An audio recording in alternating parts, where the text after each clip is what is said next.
I am CA Satish Jalan, and this is your podcast for CA Final SCMP subject.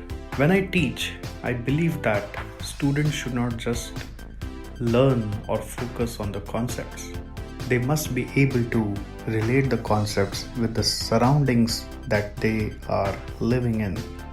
My objective of teaching is not just to bring good marks in the exams of students, but also to add some real life values in the life of the students so that they are able to live a happy life post their qualification of CA as well.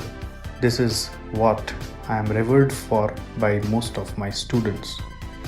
In this podcast, we are going to talk about the concepts that you need to know and remember continuously before going to your main exam. So performance evaluation chapter में आपको कैसे तैयारी करनी है।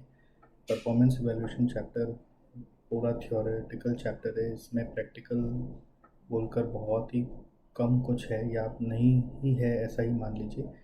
इसमें आपको एक basically perspective सिखाया जाता है कि किसी भी ऑर्गेनाइजेशन का परफॉर्मेंस इवैल्यूएशन करने के लिए फाइनेंशियल और नॉन फाइनेंशियल पर्सपेक्टिव दोनों से इवैल्यूएट करना चाहिए। ओके, नॉन फाइनेंशियल से इवैल्यूएशन करने के लिए आपको दो चीज़ हमेशा मालूम होना चाहिए, वो है क्रिटिकल सक्सेस फैक्टर और KPI। तो CSF और KPI भी आपको मालूम होना चाहिए। अब इसको नॉन फाइनेंशियली समझने के लिए आपके पास सेवरल मॉडल्स हैं। वो मॉडल्स का नाम है, जैसे नॉन फाइनेंशियल के लिए परफॉर्मेंस पिरामिड है, परफॉर्मेंस प्रिज्म है, बिल्डिंग ब्लॉक मॉडल है। हर मॉडल का अपना अपना यूटिलिटी है, तो उस मॉडल के हिसाब से हम लोग चलते हैं और उसको फोकस करके हम लोग आगे बढ़ते हैं।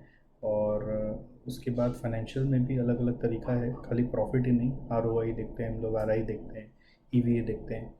तो हर एक का अपना अपना प्रोज एंड कॉन्स भी है। So you just need to know the measures, that is the financial way में इवेलुएट करने के लिए क्या क्या मॉडल नेम है, जैसे कि ROI है, RI है।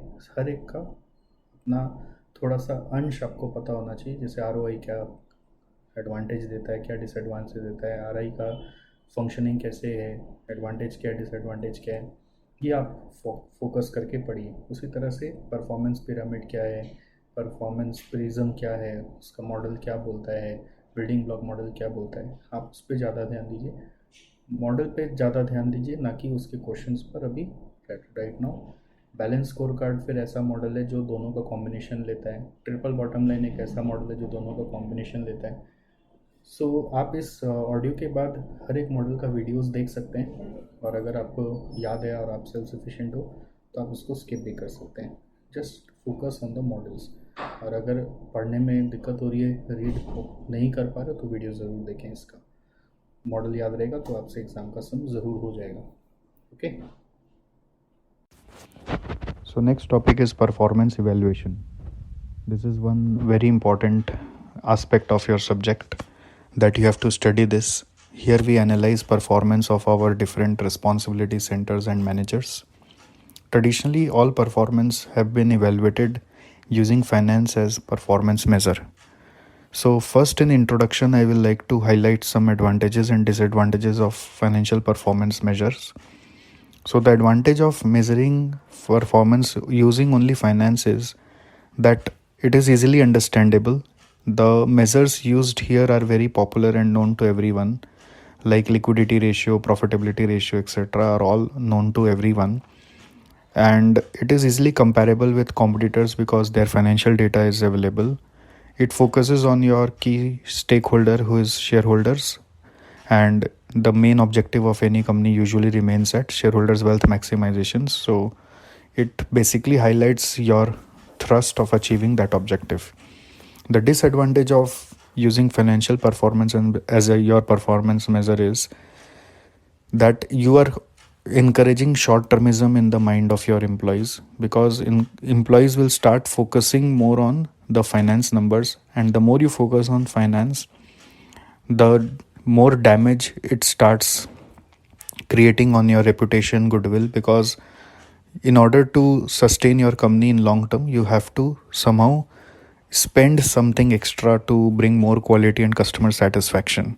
So it may create reputation risk. Moreover, the financial performance is based on your financial statements, which are quite manipulative. So entire analysis may become manipulative, and it ignores our other stakeholders like customers, employees, etc. So that's how this performance evaluation models have been developed over time to help any company to understand how they should measure their performance of employees, because focusing only on finance will create a huge reputational risk and will endanger sustainability of the companies. Okay, so we have this something called as CSF and KPI. CSF is critical success factor and KPI is key performance indicators. Critical success factor and key performance indicators are to be used together to analyze the performance. Critical success factor describes what to do. What to do is basically dependent on the objective of the organization. These are the vital things that go right for the business in order to achieve their strategic objectives. It is linked to strategy, it defines business objective. In order to determine what should be your CSF, you can follow 5 ways, 5 approaches are there. You can check industry structure. Like in car industry, there is a very important critical success factor that your car dealership network has to be very good. Second, competitor strategy, you can check. If any competitor is doing something, you can also start doing that. So that might be critical success factor. Then environmental facts are sometimes very important for your organization in order to succeed. Say if fuel costs are increasing and that is affecting your product cost or profitability, then you should work upon that. Next, it is temporary influence. Temporary influence means product recalls can be there because of some kind of temporary issue that has happened. A temporary issue that happened with Nestle also, in case of Maggi being tainted as a product that is harmful to human consumption. So that was a temporary influence, created a new kind of critical success factor for that company. Then functional managerial position is also sometimes important, because sometimes managers who are handling some departments as head of the departments, they also have some goals in mind. So they start working for those goals. For example, a manager may have huge knack towards investment in research and development. Another manager may have huge ideas for working towards this product quality of production. All right, so this way you can determine CSF. There are 5 ways. Let me repeat: industry structure, number 2 is competitor strategy, number 3 is environmental facts, number 4 is temporary influence, number 5 is functional managerial ideas or ideologies or positions. So we have 5 points. All right, so this determines critical success factors. These critical success factors should be decided on both finance as well as non-finance angles. So what would be the areas that we should touch in non-finance? That we will talk in our different performance evaluation models. Now, the idea of whether we are able to do these success factors or not has to be checked. So the thing is, we have the next thing called as KPI. KPI is basically a measurable number which you have to put across your CSF for different CSF. One CSF may have different KPI also. So the idea there is, if you are able to measure something, then it is ensured that it is done. What gets measured gets done also. That's the main idea. What gets measured gets done. So KPI is something which will help you to understand whether you have been able to work to achieve that CSF or not. In order to set your KPI should be SMART. SMART is acronym used to describe 5 different features that a KPI should have. That is specific, measurable, achievable, realistic, and time bound. So if you don't put time in your KPI numbers, then it may not be achieved at all. Now there is one thin line of difference between a term called as measure and KPI. For example, Celsius is a measure of temperature, but it's not a KPI. When you see Celsius and analyze the value of Celsius, then you understand that something has happened. For example, high Celsius represents hot weather. So high Celsius is indicating hot weather. So value of Celsius in itself is nothing, but if you see the degree of magnitude of Celsius value, then you understand that it is indicating something. Low Celsius is indicating cold weather, high Celsius indicating hot weather. Similarly, when we say KPI, when we are using, you cannot confuse KPI with measures. Say for example, I am picking up one CSF, which is for car industry. Car dealer network is a very important CSF. Now, is the company able to achieve this CSF or not? That will be understood when we establish it by a measure. First will be its measure. Measure will be number of dealers in the country. Now that is just a measure. Now you cannot say that this measure is now KPI. This will become KPI when it will have all the values of SMART, that is specific, measurable, achievable, realistic, and time bound. So in order to see that this measure becomes KPI, you will have to say that number of dealers should be 200 by the end of the year. So when you are putting this specific and time bound thing, then it may become KPI by seeing the actual value at the end of the year. So at the end of the year, if it is 180, then you understand that you have been able to achieve it or not. So measure becomes KPI when you put some smart features to it and you are able to compare. You have to compare your measure with target value and actual value to understand whether the performance has been fair or not. So key performance indicator comes from measure, and measure in itself is not KPI. Measure has to be first put as a target, then it has to be compared with actual. Either it will be high or it will be low, doesn't matter. Sometimes high is a good performance indicator, sometimes low is a good performance indicator. For example, if it is operating cost, if operating cost is a measure, high operating cost is a poor performance indicator and low operating cost is a better or good performance indicator. So similarly, number of dealers net in the country, higher will be better performance indicator and lower would be poor performance indicator. So you have to compare your measure with target value and actual value. Then you will understand whether performance has been proper or not. That's how CSF and KPIs have come. So next we will have several models which will help us to understand what can be CSF of a company to achieve its objective and what should be different KPIs under each CSF, or maybe at least one KPI for each CSF. If you follow those, you will be able to measure performance better. Before I start those, one thing is to be kept in mind that there are 3 golden rules of performance measure. The 3 golden rules are: number 1, your performance measure should always be created with controllable factors only. That means it should not include any kind of uncontrollable elements which is not controllable in the hands of the manager whose performance evaluation is being done. Second, your performance measure should always be created in such a manner that it incentivizes your managers to achieve something for betterment of company. You should devise it in a manner that it will incentivize your managers, as well as it will incentivize only when they are doing good for the company, not for just their divisions. So for this, can you give an example? Yes, I can give an example. For instance, there's a company that is asking its manager to do more and more AC installation in a year. And just if AC installation is the prime criteria for giving the incentives to them, they will keep doing installations with errors, which will ultimately hamper customer satisfaction.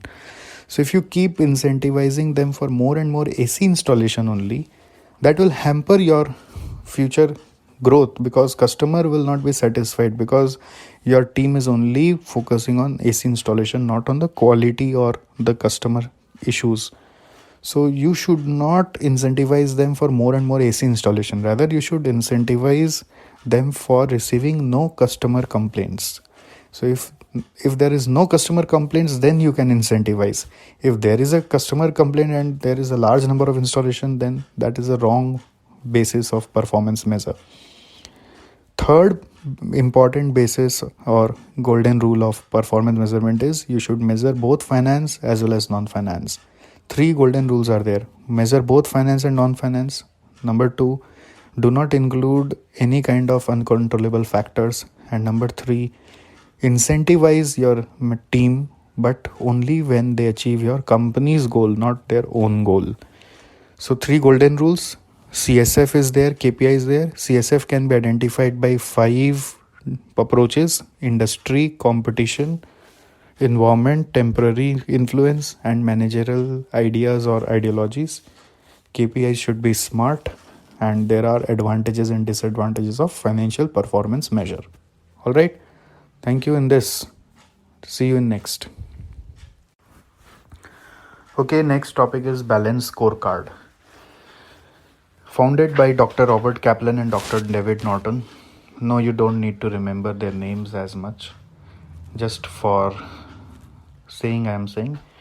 Now, balance scorecard is basically a performance measure for an organization that has one overall strategy, which is we call as shareholders wealth maximization. Remember, this overall strategy is fixed here. And this kind of organization will always have a prime motive of growing their finance. It analyzes performance of an organization into 4 perspectives. One is financial, second is customer, third is internal business, fourth is learning and growth. And innovation is also used as a term, which is sometimes used in learning and growth perspective, or sometimes we use it in internal business perspective also. Now, the important thing to know here is that we have to remember this in this sequence only. You cannot jumble up the sequence because that connects one perspective with another. First and foremost will be finance perspective, because that's the sole performance that is expected at the time of strategy selection of any organization. And this finance availability will only decide how much we have to work in the other 3 perspectives. This finance availability will only decide how much we have to work on other 3 perspectives. So financial perspective is the most important. If you have finance, then you can start thinking upon working on other 3 perspectives. So the next thing that we pick up is what our customer requires by going into customer perspective. So you have to research and find out why customers are not satisfied, what they need from you, and you have to work on certain very important things that customers actually need from you. For example, it can be just as simple as on-time delivery. So you have to start working on it. The things that you pick up to start working on it is called as lead indicators. You should start working on what your customers will require from you. And once you find out what customers need, then you have to align your internal business processes to actually achieve what customer require. So there we go into internal business perspective. You need to find out new processes, or sometimes you need to use some technology or innovation in order to achieve what customer requires. So whatever changes you got to do in internal business perspective, maybe it can be improving your product quality, it may be through reducing the number of rejections. So that you have to find out what you need to do in order to ensure on-time delivery. That comes in internal business perspective, and innovation can be part of this. And lastly, when you have changed your internal process or planned to change your internal process, you have to also give capability to your employees to be able to do that. So learning and growth of employees is very important. Ideally, learning and growth perspective covers 3 things: employee capabilities, system, and organizational culture and procedures. So you have to consider these 3 things in order to create your capability to be able to execute the internal business process that achieves customer satisfaction, and ultimately that leads to your financial goals. So that's how these 4 perspectives are connected. Balance scorecard has the term balance to indicate that if you focus on customer perspective and change internal business and upskill your employees or system in order to achieve what customer requires, then finance will automatically follow and balance all your efforts. So that's how the term balance has come. And why scorecard? Because you have to measure it. What gets measured gets done. So you can visualize one scorecard whereby first column is having these four perspective. In each of the perspective, the second column is the CSF or objectives. For example, in financial, the CSF can be improving shareholders wealth, capturing more market share. Now each of the CSF has to have at least one KPI. Now KPI in itself is not something that we find out. We first find out a measure and then compare the target and actual value of that measure to understand what this is indicating.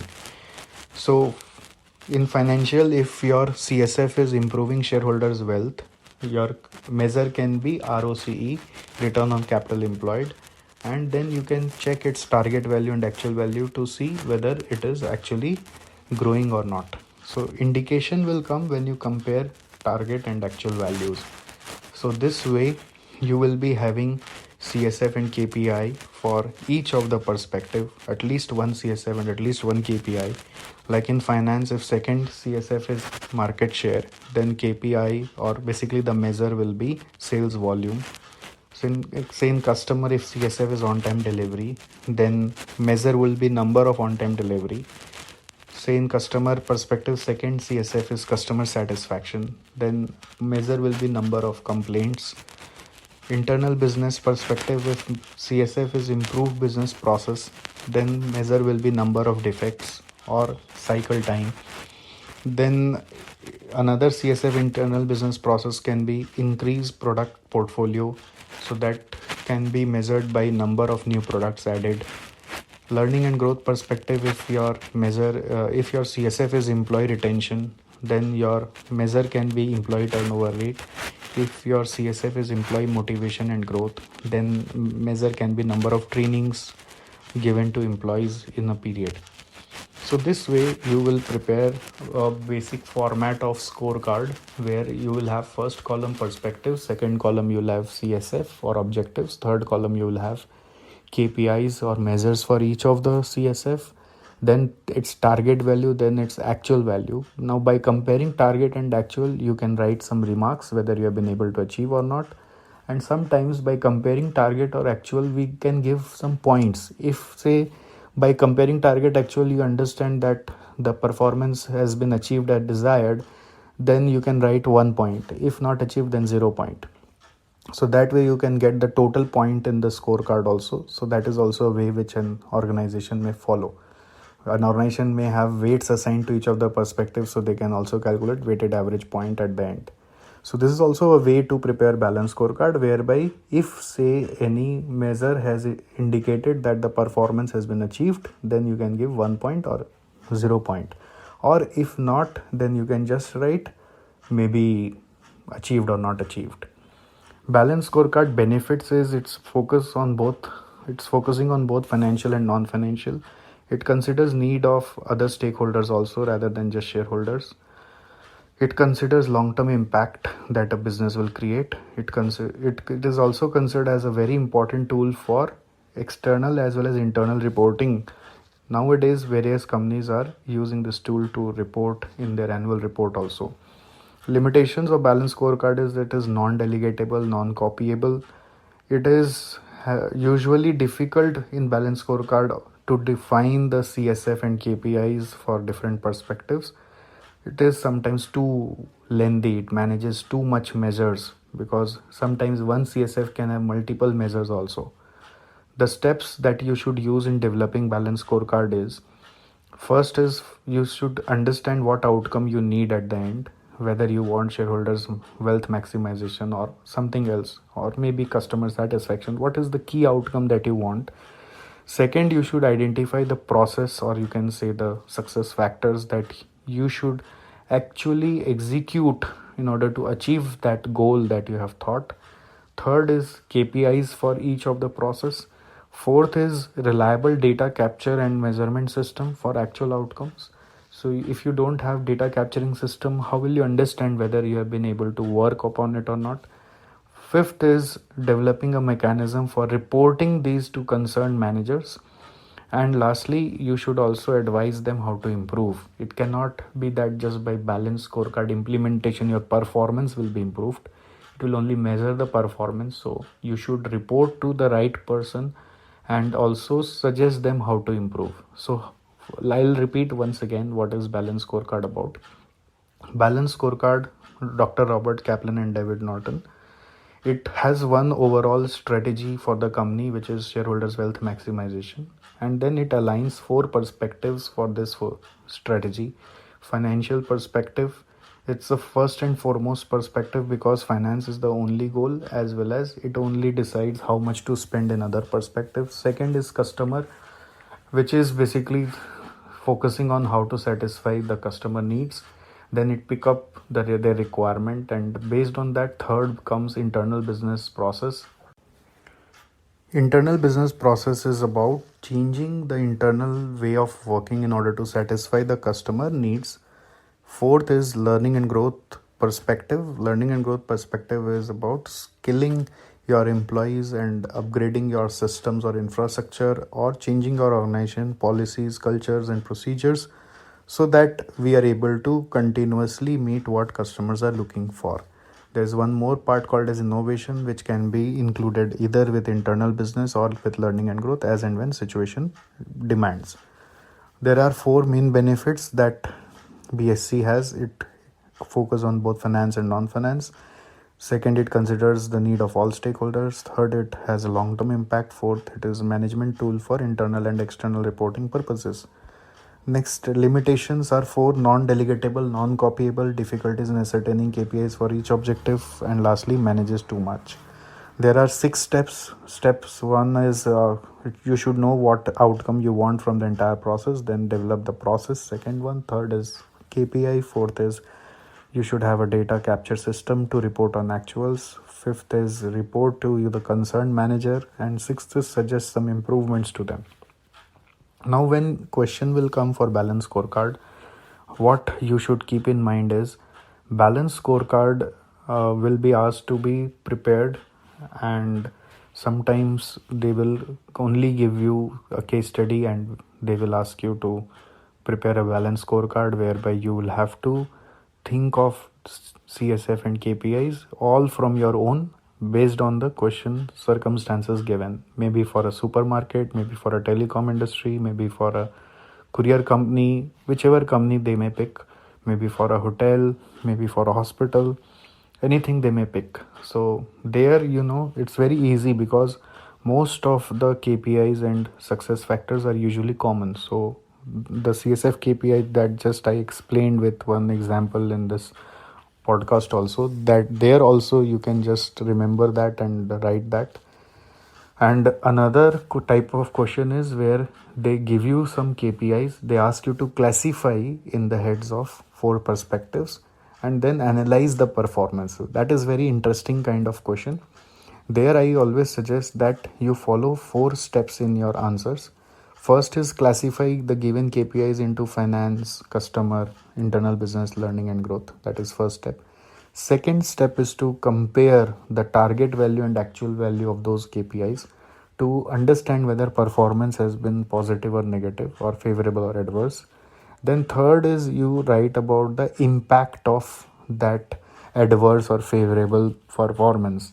Impact means like say if performance has been adverse, then what impact it can create. It will create a long-term good impact or long-term bad impact.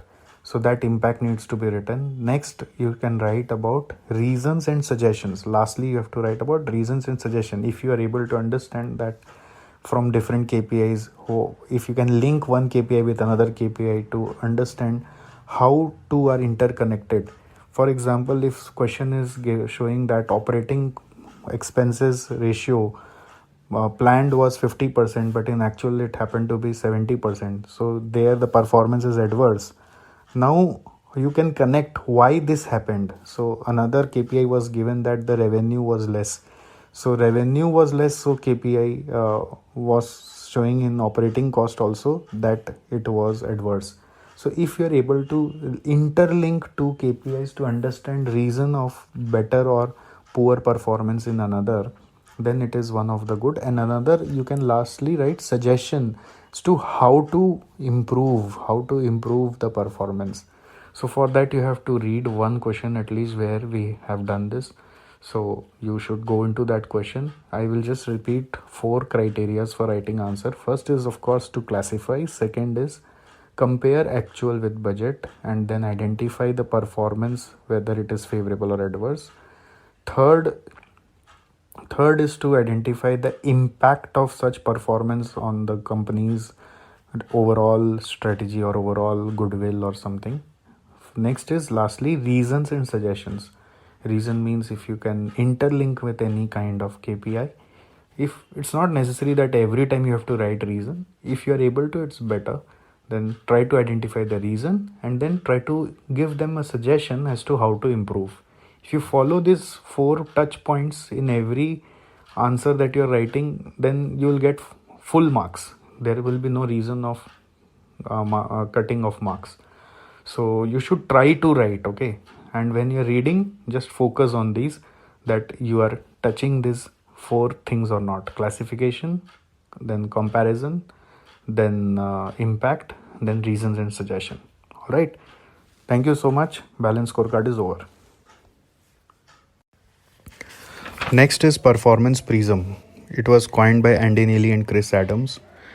It is an approach to effectively meet the needs and requirements of any stakeholder as compared to other models which were primarily focusing on either customer or shareholders.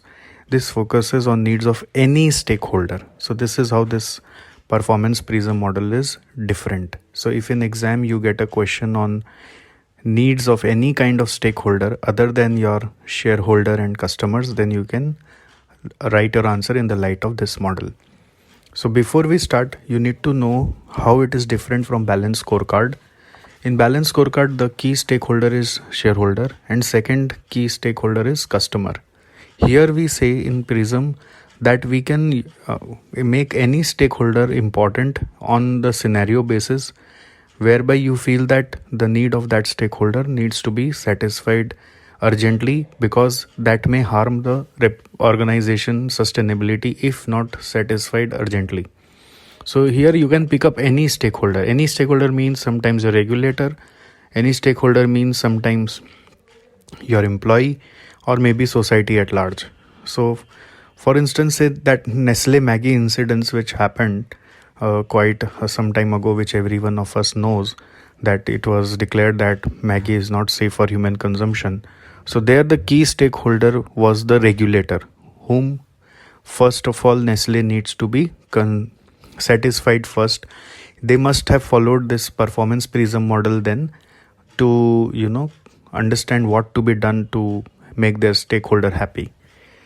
Another difference with Balance Scorecard is that in Balance Scorecard we never alter our strategy in order to satisfy our any stakeholder, but Performance Prism will consider a new strategy which can be created for immediate basis to satisfy this stakeholder who is of most important concern right now. Third, Balance Scorecard measures too many stuffs because it has 4 perspectives. Then each of perspective has multiple CSF. Then each of CSF may have multiple KPIs. So Balance Scorecard is usually a lengthy stuff. It manages too many things. But Prism is simple model which will measure less and only focus on the specific stakeholder whom you are concerned with right now. So Prism is by Andy Neely, Chris Adams for satisfaction of any kind of stakeholder who is right now most important. In case of Prism, we have 5 facets. Like analogy of prism has been used here to just understand that like a prism has 5 facets, we have 5 steps in this model. Like prism, if you can imagine, it's a triangular 3D structure where you have 5 facets: top, bottom, left, right and back. So that's how we have 5 steps here. The first step is to identify your key stakeholder. So key stakeholder first needs to be identified. For identification purpose, you can refer to Mendelow's matrix, which was taught to you in intermediate level in strategic management subject. Mendelow's matrix is a matrix which you can imagine in your mind by drawing this matrix in 4 quadrants. On say bottom side, you can say x-axis. There is interest which is moving from low to high, and on y-axis you can say there is a power which is moving from low to high. So we have 4 quadrants here.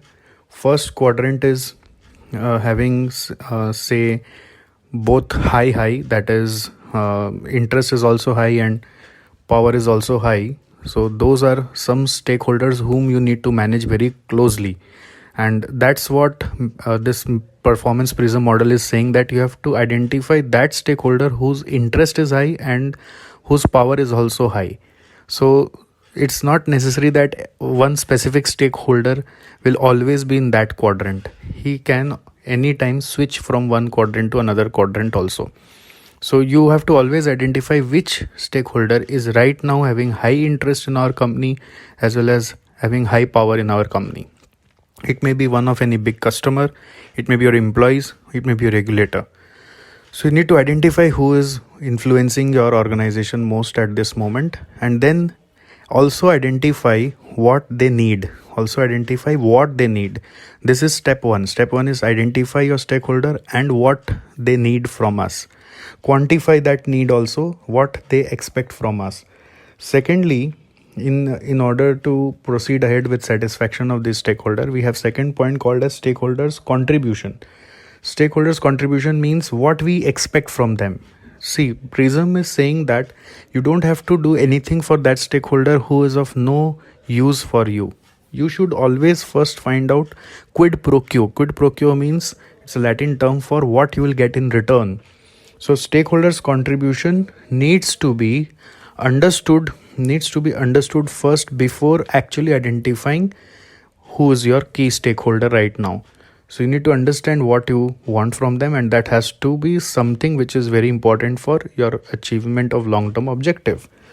Third is what should be your strategies that you should create in order to satisfy that need. For example, I will come to one example now. Say you felt that in your organization right now the key stakeholder is your employees because they are on continuous strike right now and high retrenchment or you can say attrition rate is going on. So in this case, you found that employees are your key stakeholder at present, because if you don't retain them, it will harm your long-term growth of the organization. So you have identified that. Now, once identified, you should also note down why you have identified them as key stakeholder. You should find out the current problems that you are facing with those employees, since you are not focusing on their satisfaction. The current problems can be in terms of current employee turnover rate. It can be in terms of current average employment duration. It can be in terms of number of strikes. That is, in first stage, when you are identifying your stakeholder, you have to also identify the current scenario that you are facing, current performance level that you are facing, current measures that describes that they are annoyed or they are aggrieved from your policies. Second number is to identify contribution from them. So you have to have measure for each of the facets. You must have contribution from them, and that contribution means what? That contribution means that what you expect them to do if you are making some policy changes inside your company to satisfy them. So that is the desired performance from those stakeholders. Quid pro quo, what in return you want. It can be the new efficiency ratio, desired efficiency ratio. It can be some improvement in on-time delivery. It can be increase in profitability, which you are expecting from them. Post, you do something from them. Third step is you have to now build up a strategy. Now, strategy should not be something what clicks your mind. It should be something that actually solves the problem of your stakeholder. So you'll have to go into root of the problem, why your employees are aggrieved from you, what they expect from you. You may do some meeting with them. You can have some union meeting with them to understand what they actually need. Are they looking for better remuneration packages or better working conditions, or maybe some changes in working policies, or maybe they are looking for permanent hiring, or maybe you are finding them some in a lesser capacity to do the work, so you expect more from them but they are unable to deliver. So maybe you have done the wrong hiring, maybe you have not hired the right set of people for the job. So you have to identify the root cause of the problem and find the way to solve that problem. That ways we are calling as strategy, which will be implemented on a long term time period. It cannot be done immediately. That strategy needs to be evaluated strongly, communicated to everyone, and post this strategy you will also get some outcome. So you need to have some information system in place that you will be able to measure whether the strategies were successful or not. For example, you may work upon strategy like improving working condition, maybe addressing grievances, or maybe you can have grievance redressal system. You can have a renewed set of recruitment policies. So these are some of the strategies that you are following. And in order to understand whether these strategies were working or not, you should again have information system, that is measurements of this working of strategy, which will be maybe number of employees leaving after the strategy, number of employees leaving after the strategy, then efficiency of employees after the strategy. These all data needs to be captured. That is we call as actual performance after the strategy, so that we understand strategy has worked or not. The fourth is processes. Processes means what new activities or action plans you need to implement to execute the strategy. To implement the process, you will need a manager head. A head, you can say a process head or a manager, who will be in charge of all the set of action plans. Maybe an HR manager to look after the recruitment policy, maybe a safety manager to look after the better working conditions. So you have to hire somebody as a head of process who will be in charge of executing step by step action plans that you thought in the strategy. And again, you need to check whether that process is working effectively or not. For that, you have to have some measures. Example, number of new processes created, number of days required to execute a process. So all those target and actual has to be checked in order to understand that process were working or not. And lastly, it is about capabilities or resources. The fifth one is capabilities or resources, which talks about what amount you need to spend or what manpower you need to deploy in those processes to get it executed on time. So that is more concerned about cost of processes. It needs to be measured again, and that will be done by, for example, some measures like cost per employee of new initiative, number of men to be engaged in a process over a period of time. So all those measurement needs to be done. So once you put up the specific measures for each of the facets, and then you can conclude which has worked and whether you have been successful in getting the results out of your efforts or not.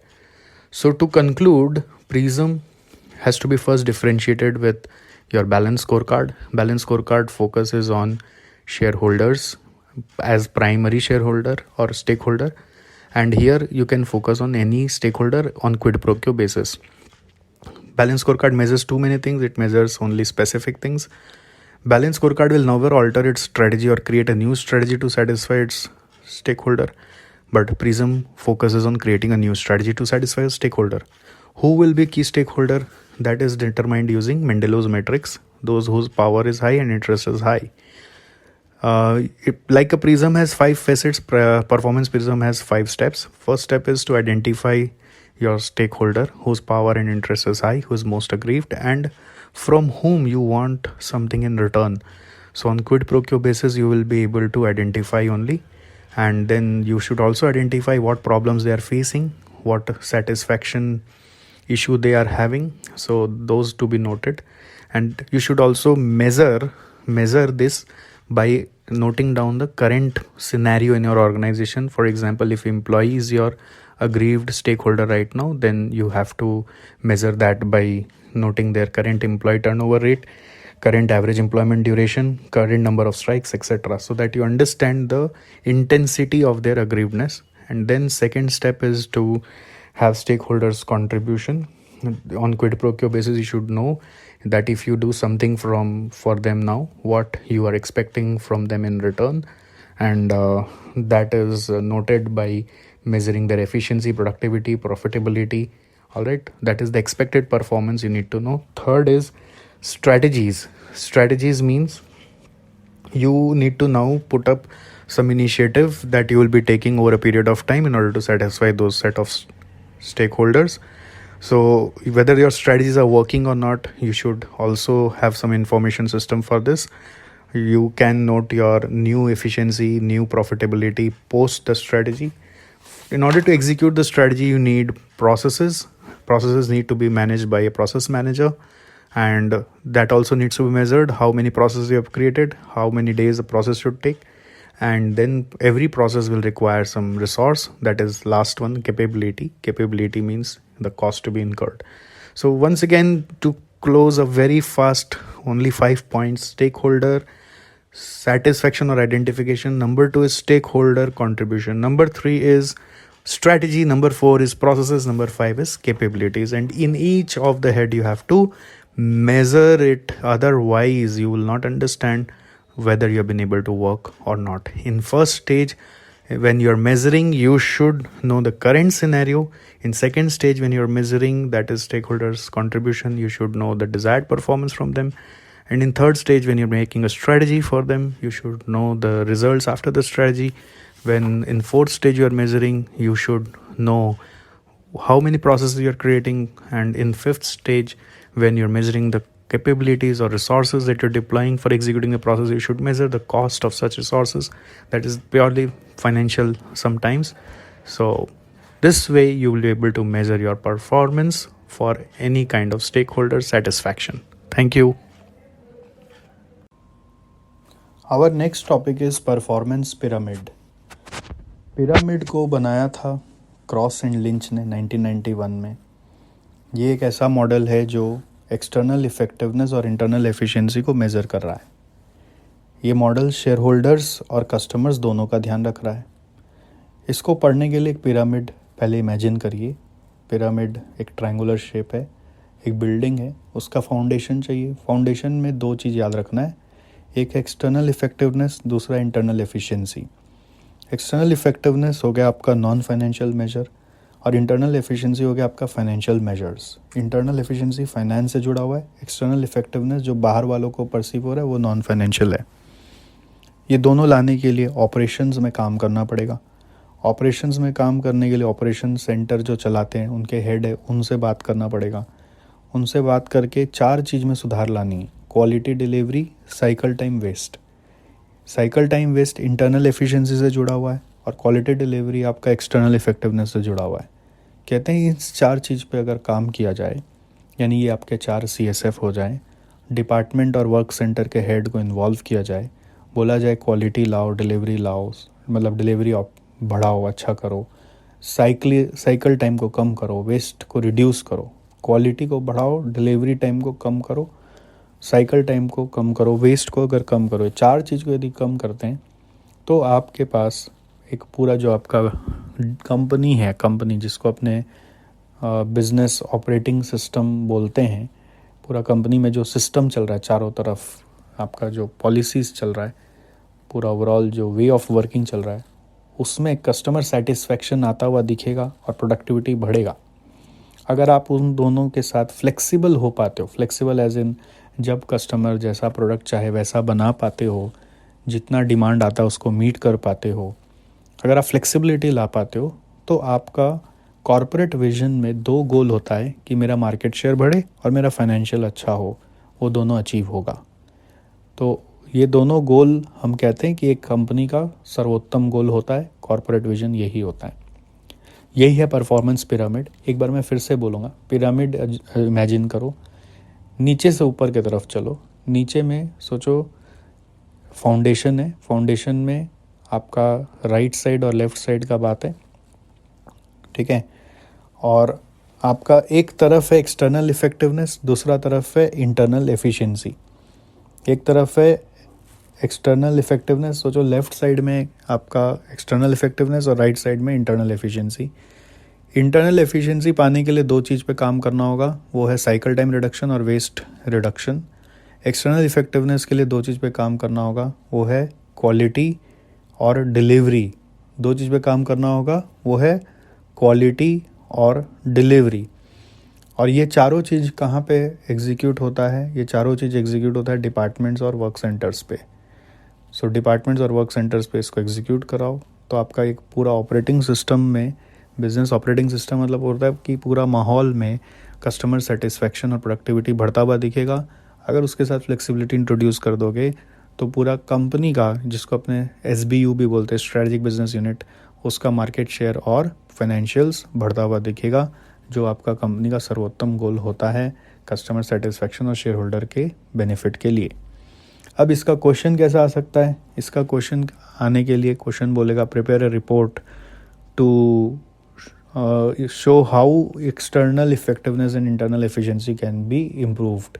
क्या तो direct pyramid का नाम बोल देगा, या फिर pyramid का नाम नहीं बोला तो एक्सटर्नल एफिशिएंसी और इंटरनल एफिशिएंसी को कैसे बढ़ाएं उसके ऊपर एक रिपोर्ट बनाओ। तो रिपोर्ट बनाने जब बोलेगा तो आपको बस ये पिरामिड का स्ट्रक्चर याद रखना है। पिरामिड ड्रॉ करके आना ऐसा कोई ज़रूरी नहीं है, पिरामिड का स्ट्रक्चर याद रखना है।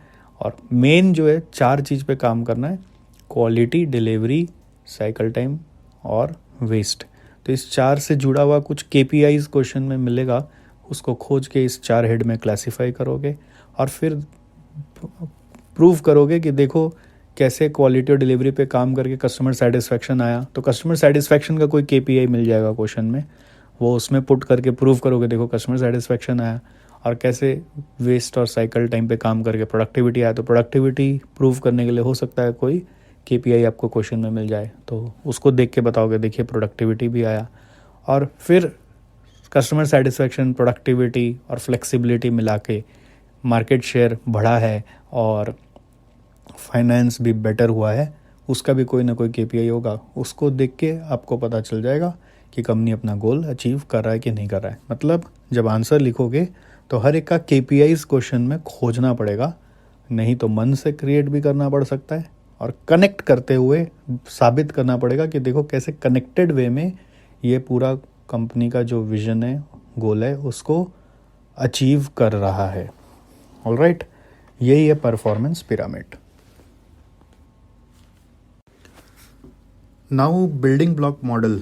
बिल्डिंग ब्लॉक मॉडल को फिट्जगराल एंड मून मॉडल भी बोलते हैं। ये performance appraisal in service industry करता है। इस मॉडल में 3 ब्लॉक हैं, बिल्डिंग ब्लॉक के 3 ब्लॉक हैं। ब्लॉक नंबर 1 स्टैंडर्ड्स कैसा होना चाहिए वो बताता है। ब्लॉक नंबर 2 रिवॉर्ड्स कैसा होना चाहिए वो बताता है। ब्लॉक नंबर 3 डिमेंशंस, किस किस डिमेंशन से सोचना है वो बताता है। तो पहले ब्लॉक में आते हैं स्टैंडर्ड्स। स्टैंडर्ड्स का मतलब है कि स्टैंडर्ड कैसा होना चाहिए, how you should set the desired performance. उसके 3 इम्पॉर्टेंट फीचर्स हैं। सबसे पहले कि इक्विटी मतलब standard should be equally challenging for all the team members and all other teams, all different teams should have equal challenge. Second number, standard में ownership होना चाहिए। Ownership means standard impose नहीं दिखना चाहिए, स्टैंडर्ड उनको managers को अपना लगना चाहिए। नॉर्मली स्टैंडर्ड जब सेट करते हैं तो ये सोचते हैं ना कि वो कंपनी का अपना डिज़ायर है, हमारे लिए नहीं है। इस चीज़ को कम करने का उपाय होता है कि आप अपने मैनेजर्स को स्टैंडर्ड सेटिंग प्रोसेस में इन्वॉल्व करें तो वो ओन करेंगे। थर्ड, स्टैंडर्ड रियलिस्टिक होना चाहिए, यानी कि अचीवेबल होना चाहिए within the time frame that you are planning. उसके अंदर वो उसको कर पाए, कुछ एबनॉर्मल स्टैंडर्ड ना हो। क्योंकि आपने बजट चैप्टर में पढ़ा है, टू हाई भी कोई टारगेट सेट कर देने से आदमी काम नहीं करता है, टू लो कर देने से भी वो काम नहीं करता है। उसको एक अचीवेबल मॉडरेट लेवल पे रखना चाहिए। तो स्टैंडर्ड ब्लॉक बोलता है 3 पॉइंट पे काम करोगे। क्या क्या 3 point? Equity, ownership and achievable. Then reward block बोलता है कि अगर आप सच में स्टैंडर्ड अचीव कराना चाहते हो तो कुछ तो रिवॉर्ड देना पड़ेगा। अब रिवॉर्ड कैसा सेट किया जाए उसके ऊपर 3 बातें हैं। पहली बात, reward should only give motivation when the team members are working for business goals, not for their own goals. Reward ऐसा सेट करो जिससे कि हमारे टीम मेंबर्स कंपनी के गोल के लिए काम करें, ना कि अपने पर्सनल गोल के लिए। रिवॉर्ड क्लियरली कम्युनिकेट होना चाहिए, कैसे कैलकुलेट किया जाएगा उसको बेसिस ठीक से बताया हुआ होना चाहिए। और रिवॉर्ड हमेशा कंट्रोलेबल चीज़ों के ऊपर ही कैलकुलेट किया जाए, यानी कि कोई भी अनकंट्रोलेबल फैक्टर्स के कारण अगर डिज़ायर्ड परफॉर्मेंस हमारा टीम अचीव नहीं कर पाता है तो उनको पेनलाइज नहीं करना चाहिए। सो रिवॉर्ड ब्लॉक 3 पॉइंट पे बात करता है, motivating, clear and controllability. Then dimension block में आते हैं, इसमें 2 पार्ट हैं, 4 डिटर्मिनेंट्स हैं और 2 रिजल्ट्स हैं। 4 डिटर्मिनेंट 2 रिजल्ट। 4 डिटर्मिनेंट्स में पहला है क्वालिटी। क्वालिटी मतलब reliability, responsiveness, customer satisfaction. Second है फ्लेक्सिबिलिटी। फ्लेक्सिबिलिटी 3 तरह की होनी चाहिए, एक वॉल्यूम की, ज़्यादा डिमांड आया तो ज़्यादा प्रोडक्शन कर पा रहे हैं, कम डिमांड आया तो कम प्रोडक्शन कर लेते हैं। स्पीड की मतलब कस्टमर जब चाहे आप जितने जल्द से जल्द चाहे वो आप बना पा के दे सकते हो कि नहीं दे सकते हो। स्पेसिफिकेशन की मतलब कस्टमर अगर कुछ नया चीज़ चाह रहा है, मार्केट नया चीज़ डिमांड कर रहा है, तो आप अडॉप्ट कर पाते हो कि नहीं कर पाते हो। ऑलराइट, तो ये फ्लेक्सिबिलिटी में आ जाता है। नेक्स्ट है innovation. Innovation is about new process, new product आप डेवलप कर रहे हो कि नहीं करो। फोर्थ है रिसोर्स यूटिलाइजेशन। रिसोर्स यूटिलाइजेशन है कि आपकी एफिशिएंसी कैसी है, आप पूरे रिसोर्स को यूटिलाइज कर रहे हैं कि नहीं, फुल यूटिलाइजेशन हो रहा है कि नहीं हो रहा है, वो रिसोर्स यूटिलाइजेशन में आ जाएगा। सो एक बार फिर से बोलूँ, डिटर्मिनेंट्स में 4 डिटर्मिनेंट्स है, इसको आप क्रिटिकल सक्सेस फैक्टर भी बोल सकते हैं। Quality, flexibility, innovation and resource utilisation. Quality, flexibility, innovation and resource utilisation. Results में 2 तरह का रिजल्ट्स है, एक है फाइनेंशियल परफॉर्मेंस, दूसरा है कॉम्पिटिटिव परफॉर्मेंस। रिजल्ट्स में 2 तरह का रिजल्ट है, एक है फाइनेंशियल परफॉर्मेंस और दूसरा है कॉम्पिटिटिव परफॉर्मेंस। फाइनेंशियल परफॉर्मेंस में वही financial ratios, GP margin, liquidity ratio, capital structure ratio. और कॉम्पिटिटिव परफॉर्मेंस में customer retention, market share, sales growth, ये सब पे ध्यान दोगे। आप ये भी देख सकते हो कि आप कॉम्पिटिटिव परफॉर्मेंस में सारे नॉन फाइनेंशियल चीज़ जो यानी कि quality, flexibility, innovation, resource utilisation में आप कॉम्पिटिटर से बेटर कर पा रहे हो कि नहीं। इसके लिए मैं बोलता हूँ आपके पास ऐसा इन्फॉर्मेशन सिस्टम होना चाहिए जो आपका तो KPIs को रिकॉर्ड कर ही रहा है, एज वेल एज कॉम्पिटिटर्स का KPIs को भी रिकॉर्ड कर रहा है। ये बहुत ही ख़तरनाक चीज़ होता है, बट अगर आप ऐसा कर पाते हो अपनी कंपनी में तो मज़ेदार है। सर कॉम्पिटिटर्स का नॉन फाइनेंशियल चीज़ कैसे मिलेगा? मिल सकता है, थोड़ा खोजबीन करना पड़ता है। कैसे?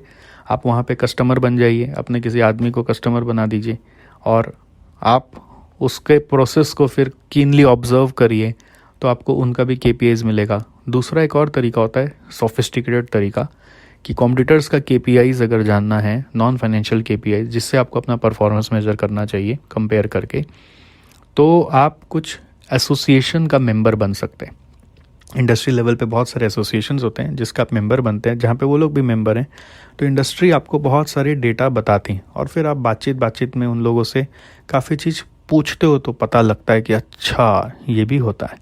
जैसे हम भी करते हैं, कई बार इंडिया के कुछ बड़े बड़े टीचर्स से संपर्क रखते हैं और फिर जब उनसे मिलते हैं तो ऐसी हंसी मजाक चाय पानी के बहाने मिलते हैं और कभी कभी कुछ कुछ इम्पॉर्टेंट KPI जानने की कोशिश करते हैं। जैसे कि सर आपके यहाँ इतना बड़ा जो वॉल्यूम आप संभाल रहे हो उसके मैनेजमेंट के लिए कितना एम्प्लॉयज़ आप हायर करते हो, और मैं अपने यहाँ पे कितना करता हूँ मुझे तो पता ही है। तो वो बता देते हैं। पूरा अगर एक दिन बैठ के कच्चा चिट्ठा पूछूंगा तो कोई नहीं बताएंगे, बट छोटे छोटे मीटिंग्स में कभी कभी छोटे छोटे KPIs पता चल जाते हैं। फिर उससे अपने अपने आप को कंपेयर करते हैं और हमें मालूम पड़ता है कि हम आगे बढ़ रहे हैं कि नहीं बढ़ रहे हैं। This is how competitive performance is measured. So building block model, Fitzgerald and moon model हमें 3 ब्लॉक में पूरा एनालिसिस करके सिखाता है। मोस्टली ये सर्विस इंडस्ट्री में यूज़ होता है। पहला ब्लॉक स्टैंडर्ड में 3 पॉइंट इक्विटी, ओनरशिप, अचीवेबल। दूसरा ब्लॉक रिवॉर्ड में 3 पॉइंट मोटिवेशन, क्लियर, कंट्रोलेबिलिटी। तीसरा ब्लॉक है डिमेंशन में 4 डिटर्मिनेंट है, 2 रिजल्ट्स हैं। 4 डिटर्मिनेंट मतलब 4 CSF हैं, quality, flexibility, innovation, resource utilisation. सबके अपने अपने KPI होंगे। KPI का कोई लिस्ट नहीं है। KPI आपको क्वेश्चन में पढ़ के अपने आप सोचना पड़ेगा। रिजल्ट्स में फाइनेंशियल रहे और कॉम्पिटिटिव है। कॉम्पिटिटिव मतलब आप अपना फाइनेंस और अपना नॉन फाइनेंस कॉम्पिटिटर्स के मुकाबले कंपेयर करके देखोगे। अब इसका क्वेश्चन कैसा आ सकता है? क्वेश्चन में क्या तो सीधा ब्लॉक ही लिखने बोल दिया तो एक एक के बारे में बोल देना। ज़्यादातर क्वेश्चन क्या आएगा? डिटर्मिनेंट्स पे आएगा, जिसमें CSF आपको याद रखना है, quality, flexibility, innovation and resource utilisation. ये CSF के भीतर KPIs, हो सकता है क्वेश्चन में बहुत सारा KPI दिया हो, आपको उसमें से चुन चुन के इसमें घुसाना है कि कौन सा क्वालिटी में जुड़ेगा, कौन सा फ्लेक्सिबिलिटी में, कौन सा इनोवेशन में, कौन सा रिसोर्स यूटिलाइजेशन में। और फिर फाइनेंशियल परफॉर्मेंस भी आपको क्वेश्चन मेज़र करने बोलेगा, तो फाइनेंशियल परफॉर्मेंस में कौन कौन सा KPI घुसेगा वो देखना। और फिर कॉम्पिटिटर का भी सारा डिटेल्स दिया हुआ होगा। तो आपको जब आंसर लिखना है, आंसर लिखने के समय कुछ बातें ध्यान रखनी, जो मैं बैलेंस स्कोर कार्ड के समय भी बताया था कि जब भी परफॉर्मेंस एनालिसिस करो तो सबसे पहले तो क्लासिफिकेशन करना पड़ेगा in appropriate category of CSF। Second number, आपको कंपेयर करना पड़ेगा कि एक्चुअल क्या हुआ, बजट क्या था, और अगर कॉम्पिटिटर के साथ कंपैरिजन करने भी बोला गया है, कॉम्पिटिटर डिटेल भी दिया हुआ है, तो कॉम्पिटिटर का क्या था और फिर हमारा क्या हुआ, कंपेयर करोगे। थर्ड स्टेप में डिविएशन निकालोगे कि कहाँ कहाँ गड़बड़ हो रहा है हमारा, हम बेटर हैं या हम पीछे हैं। फिर आपको मैंने बोला था ना, रीजंस खोजोगे। रीजंस नहीं खोजोगे तो आपको कैसे अच्छा मार्क्स मिलेगा। अब रीज़न खोजते समय आपको एक KPI को दूसरे KPI से इंटरलिंक करके देखना पड़ता है कि एफिशिएंसी को बेटर करने गए तो क्या इसके कारण क्वालिटी कॉम्प्रोमाइज़ हो गया, फ्लेक्सिबिलिटी ज़्यादा लाने गए तो क्या इसके कारण क्वालिटी कॉम्प्रोमाइज़ हो गया, ऑलराइट। कस्टमर सेटिस्फैक्शन क्या इनोवेशन के कारण बढ़ा, कौन सा चीज़ किससे कनेक्टेड है, वो इंटरलिंक को खोजना है। ज़रूरी नहीं है हर KPI को हर एक से लिंक करना है, बट आपके आंसर में कुछ तो इंटरलिंकिंग आपको दिखाना ही है। उसके बाद आपको रीज़न के बाद बताना है कि ये डिविएशन जो है उसका इम्पैक्ट क्या है, ये इतना एडवर्स हुआ तो उसका लॉन्ग टर्म इम्पैक्ट क्या है, ये फेवरेबल है तो उसका लॉन्ग टर्म इम्पैक्ट क्या है। और उसके बाद लास्टली आपको कंक्लूड करना है by giving some suggestion to improve, कि अगर हम लोग कुछ गड़बड़ जा रहे हैं तो कैसे हम लोग क्या करके इम्प्रूव कर सकते हैं। सो आंसर लिखने का तरीका बोल रहा है, क्लासीफाई करो, फिर कंपेयर करके डिविएशन देखो, फिर इम्पैक्ट भी बता दो उसका, फिर रीजंस और सजेशंस भी दो। ये बात आपको बैलेंस स्कोर कार्ड में कही थी, वही सारी बात यहाँ पे भी लागू है। हर एक में शायद सजेशन ना आ पाए, हर एक में आपको रीज़न शायद ना आ पाए, बट कंपेयर करके इम्पैक्ट बताने का कोशिश ज़रूर करिए और देखिए इंटरलिंक करके ज़्यादा से ज़्यादा रीज़न आ पाता है कि नहीं आ पाता है। बिल्डिंग ब्लॉक का जो भी क्वेश्चन आपके एग्ज़ाम का भी तक दिया हुआ है आपके रिसोर्सेज में, वो सब बड़े बड़े क्वेश्चंस हैं, तो उसको लेकर बच्चे बहुत डरे हुए रहते हैं। उसको सिंप्लीफाई करने के लिए एक सिंपल तरीका बोल रहा हूँ, अगर देख देख के भी लिखना पड़ेगा ना तो भी पेपर छूट जाएगा, पूरा लिखा नहीं जाएगा। इसलिए सिंप्लीफाई करने के लिए मैं आपको एकदम सिंपल रास्ता बता दूं कि आप क्या करोगे, ज़्यादा से ज़्यादा डायरेक्ट रेफरेंस को यूज़ करोगे, ना कि डिस्क्राइब करोगे व्हाट इज़ क्वालिटी, डिस्क्राइब करोगे व्हाट इज़ फ्लेक्सिबिलिटी का जो KPI मिला, डायरेक्ट उस KPI को खोजो और उस KPI को कंपेयर करो बजट और एक्चुअल से, और कॉम्पिटिटर का भी दिया हुआ है तो कॉम्पिटिटर से, फिर उसका कंपैरिजन करके कंक्लूजन निकालो कि अच्छा है कि बुरा है, कैसा चल रहा है, और उसका फिर कोई रीज़न खोज पा रहे हो तो वो रीज़न, और सजेशन दे पा रहे हो तो सजेशन। अच्छा बुरा लिखते समय इम्पैक्ट भी बता देना कि बुरा रहा तो क्या हो सकता है लॉन्ग टर्म में, और अच्छा रहा तो लॉन्ग टर्म में क्या हो सकता है। तो डायरेक्ट रेफरेंस पे जोर देना, ना कि ज़्यादा व्हाट इज़ क्वालिटी पे या what is building block model पे। ठीक है, तो ये हुआ आपका building block model. Okay, next topic is benchmarking. So what is benchmarking? First of all, it is a technique for continuous improvement in performance by comparing your performance against the best performing organization within or outside the industry. It was first pioneered by Japanese, so their fondness was there to become the best of the best. Anyways, but it became very popular once Xerox started benchmarking all its services or all its products and all its functions with the best in class, not necessarily related with their own industry. So from there, benchmarking started becoming very popular. Focus of benchmarking is scope of improvement has to be identified, which can be done through BPR, quality programs, or it can be a change in culture, the way the organization policies are designed. It can be more towards customer orientation, or it may be also just towards improvement of your finance. And of course, it just don't finds the scope of improvement. It also focuses on how to implement the measures that will actually yield the results that we want. Next comes in this topic types of benchmarking. It is divided now into three headings. One is based on content and scope. The names are process benchmarking, whereby you will be comparing your process with competitor's process. Then functional benchmarking will be comparing your functions with some other department's functions or some other company's functions, which can be also internally. Like for example, in a group company there are two independent companies, then company one's purchase function is being compared with company two's purchase function. Sometimes in this functional benchmarking we invite different experts from different functional areas and ask them to sit together and brainstorm ideas, which can also lead to innovation. Third is performance benchmarking, whereby you will find out some KPIs and compare with your peer companies. Fourth is strategic benchmarking, whereby you will be comparing your strategic vision with other companies, which can be related to development of new product or creating some core competencies. Fifth is product benchmarking, which is nothing but sort of reverse engineering. It's like buying your competitor's product and understanding how they have created it, and trying to improve your product by taking understanding from that. Second classification is based upon role of benchmarking partners. So first he is in this competitive benchmarking. Competitive benchmarking is just with motivation that we have to gain superiority over our competitors. Then second is collaborative benchmarking, which is based on the opinion that we should share our findings also with our other companies, and idea is to more getting more insight and knowledge rather than to prove our superiority. Third is based upon industry.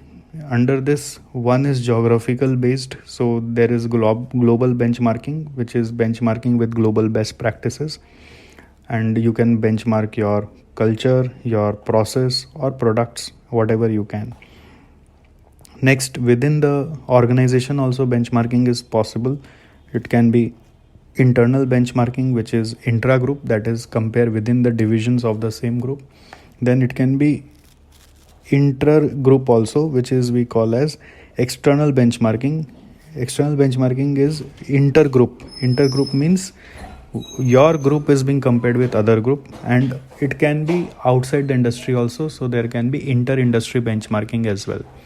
So to sum up, what are the names of benchmarking? First, remember the three different heads. One is based on content and scope.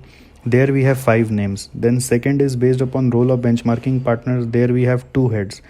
Then third is based upon industry. Here we have 4 heads. Now how first we have to remember?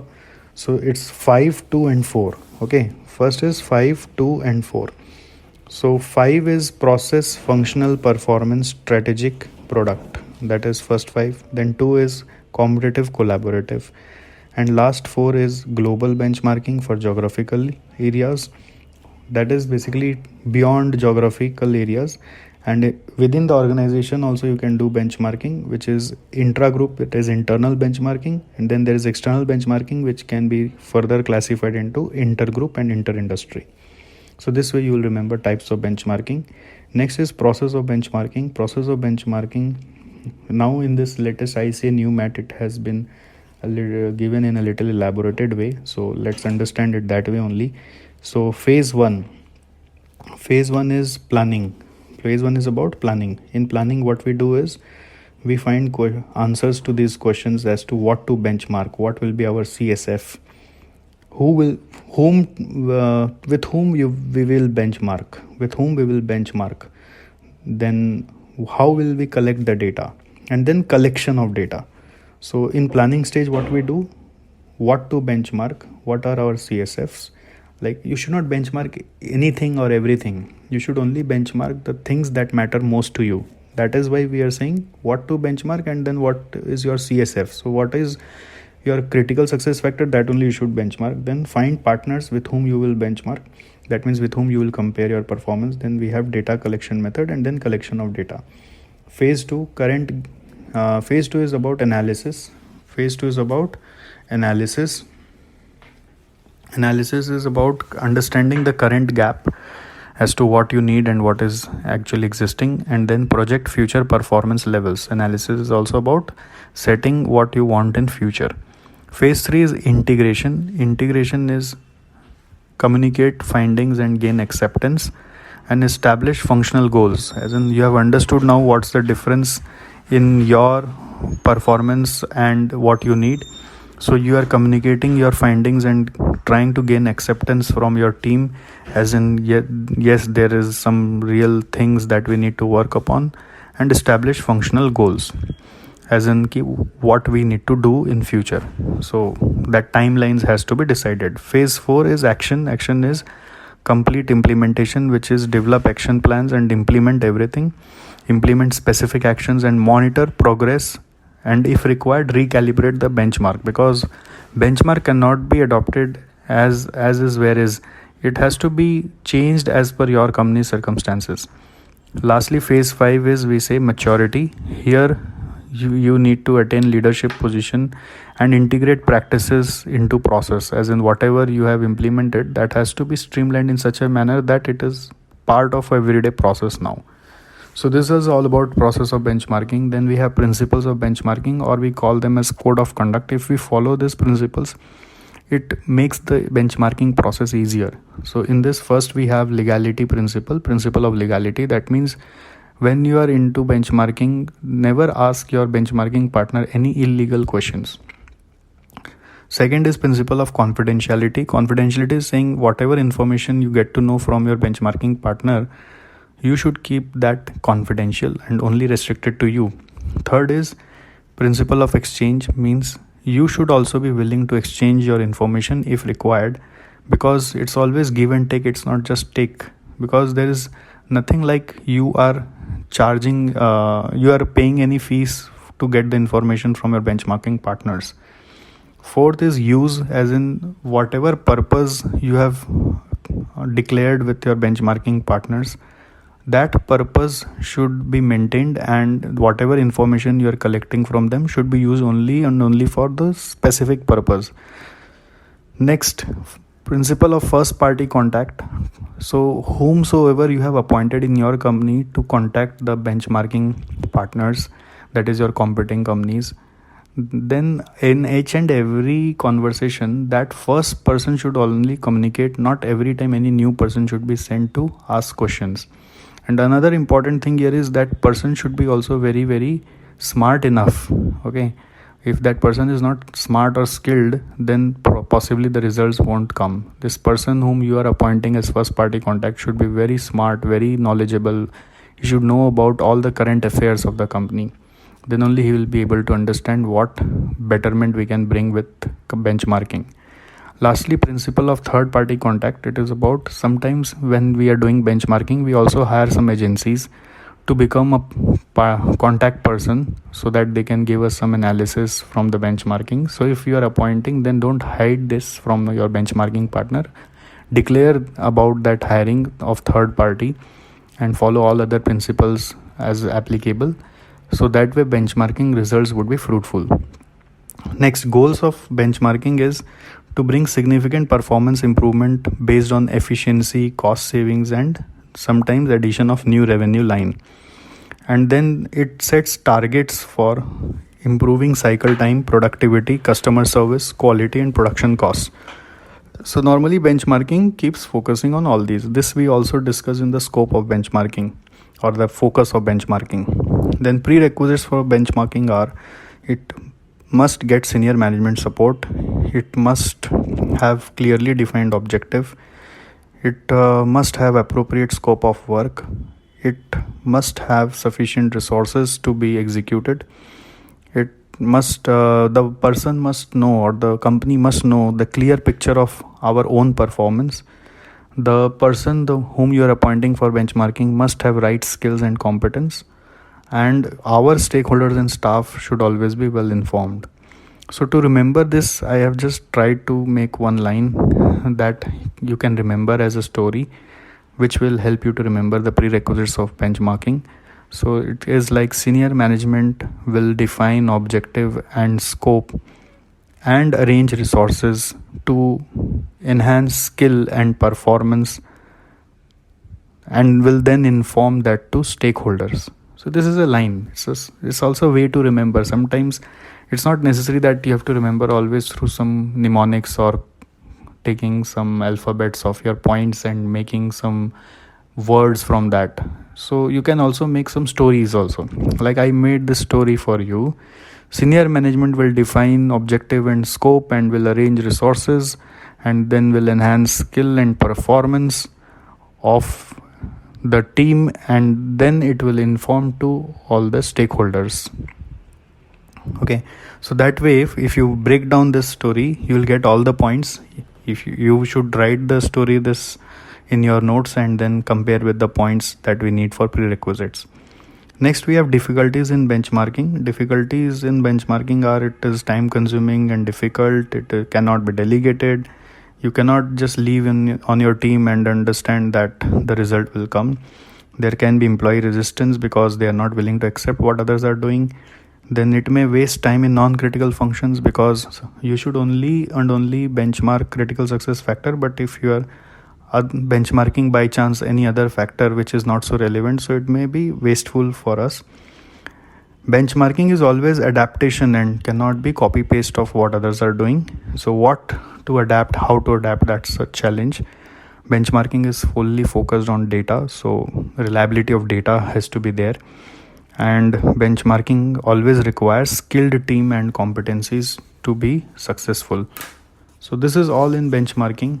All right, you please listen this again and try to recollect each and everything. Thank you. Next है दोस्तों performance measure in non profit sector. What is its about? Non profit sector का सबसे बड़ा challenge यही है कि वो profit नहीं कमाता. परफॉर्मेंस मेजरमेंट में जो सबसे मेन परफॉर्मेंस मेज़र होता है वो फाइनेंस होता है, और इसका मेन गोल फाइनेंस है ही नहीं. तो इसका सारा का सारा गोल ही नॉट फॉर फाइनेंस है या नॉट फॉर प्रॉफिट है. तो इनके परफॉर्मेंस मेजरमेंट में कुछ की चैलेंजेस आते हैं. ये 4 की चैलेंजेस आपको याद रखने, एग्ज़ाम में भी बहुत बार पूछ लेता है डायरेक्टली कि इनके बेनिफिट्स क्वांटिफाइबल नहीं है. इनके बेनिफिट्स लॉन्ग रन में अक्रू होते हैं. इनका जो ऑब्जेक्टिव होता है वो डिफरेंट तरह का हो सकता है, तो कभी कभी समझ नहीं आता है किस ऑब्जेक्टिव के लिए काम कर रहे हैं.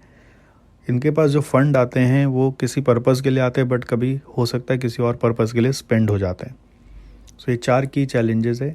Benefits can't be quantified, benefits accrue in long run, multiple objectives are there, and measurement of utilization of funds and expenditure. Then इनका परफॉर्मेंस मेजरमेंट करने के लिए हमारे पास 3 मेन मॉडल है. वो है value for money framework, adapted balance score card and triple bottom line.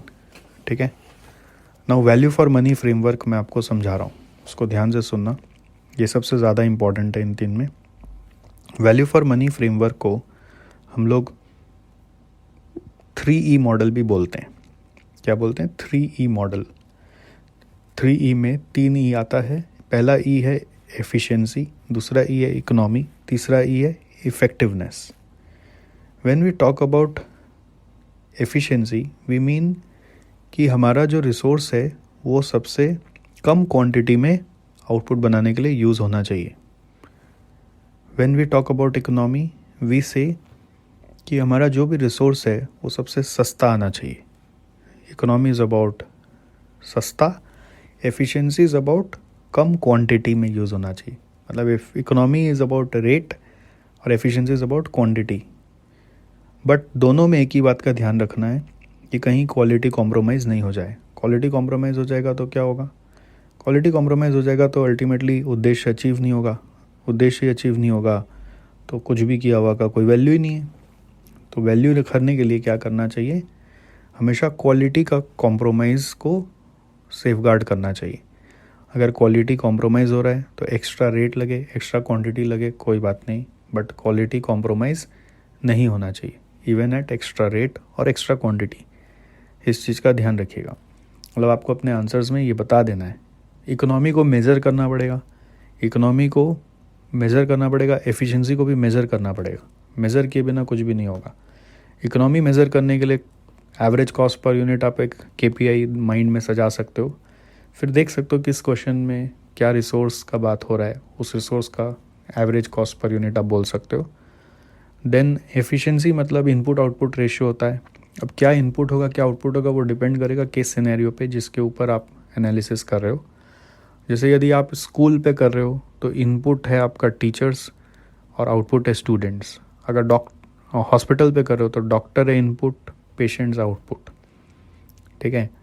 उसी तरह से यदि आप मान लीजिए कोई ऐसा सर्विस इंडस्ट्री है जो किसी को घर प्रोवाइड करने का काम कर रहा है, तो इनपुट आउटपुट होगा एम्प्लॉय इज टू टेनेंट्स, कि कितना एम्प्लॉय है कंपनी में और कितने टेनेंट्स हैं, कितने कस्टमर्स हैं।